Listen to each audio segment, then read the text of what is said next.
Hey guys, Masi Sagopian here from ZeldaDungeon.net, and welcome to another video walkthrough. This time around we're looking at The Legend of Zelda Link's Awakening. The game was originally released back in 1993 for the original Game Boy, but it was later re-released as Link's Awakening DX for the Game Boy Color in 1998. The DX version added a few new things, such as color to the game. It added a whole new dungeon and numerous side quests as well. So we will be covering the DX version. The introduction of the game starts with a storyline. Link is sailing along around the sea, and he gets caught up in a storm, and he gets shipwrecked, and he washes ashore on a mysterious island. There's a young girl named Marin who comes to try to shake Link to wake him up, and that's basically it in terms of a backstory.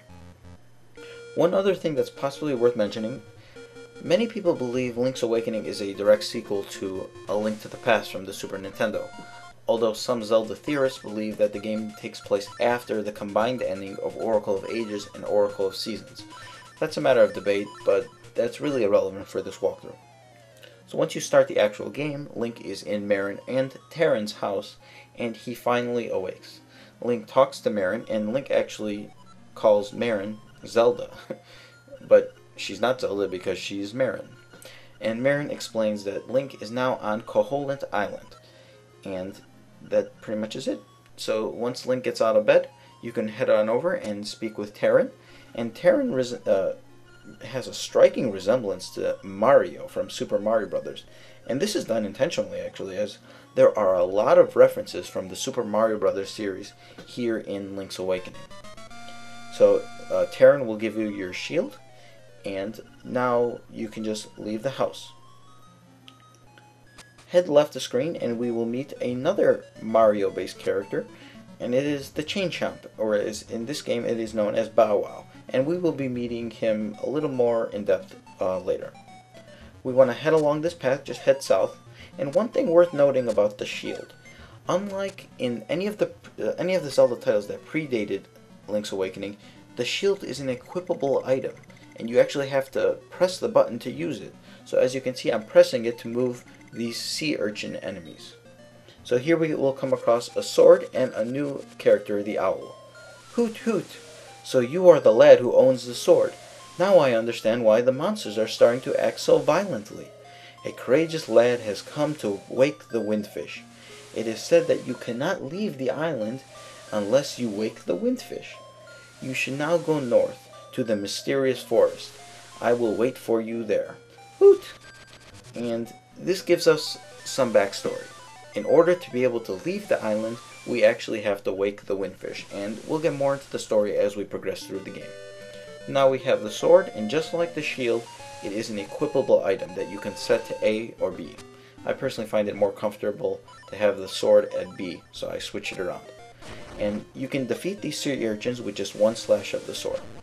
There's also a couple old Zelda enemies here, one being a lever. These are usually found in sand areas, but they are found in other areas as well. They'll come up from the ground, they'll spin at you, and they're pretty easy. Just one simple sword slash will do them in. There are also Octoroks, regular Octoroks here, and they will shoot rocks at you, but they're also rather simple, and just one simple sword slash will take care of them. We want to head back up north to the village, and the village is known as Mabe Village, so just for reference. We want to walk over to this screen, and you'll notice there's like a well on the left side. Link can cut down a bush, jump down, and land into the well, where he will find a piece of heart.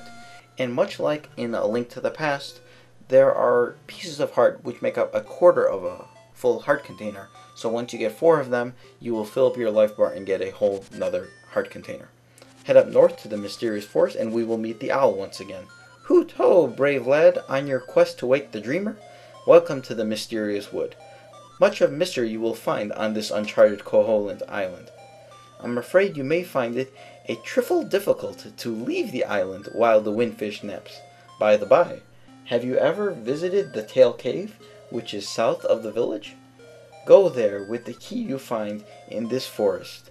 The windfish is watching. Hoot! So here he gives us a mission. We have to find a key in this forest, and then we can head to Tail Cave. You'll find a couple new enemies here. One of them is a moblin. And these guys will just walk around, and some of them will shoot arrows at you. You can block the arrows with your shield, or you can just slash away with your sword and do these guys in rather easily. You can head up from this screen, and you'll notice there's a character that looks like a raccoon. And he says he's very sensitive to stuff like dust. Okay, well, we will be visiting him shortly. We want to head around here, and there's a cave here. You can read the sign, "Beware of floors with cracks. A heavy person should not stand on them."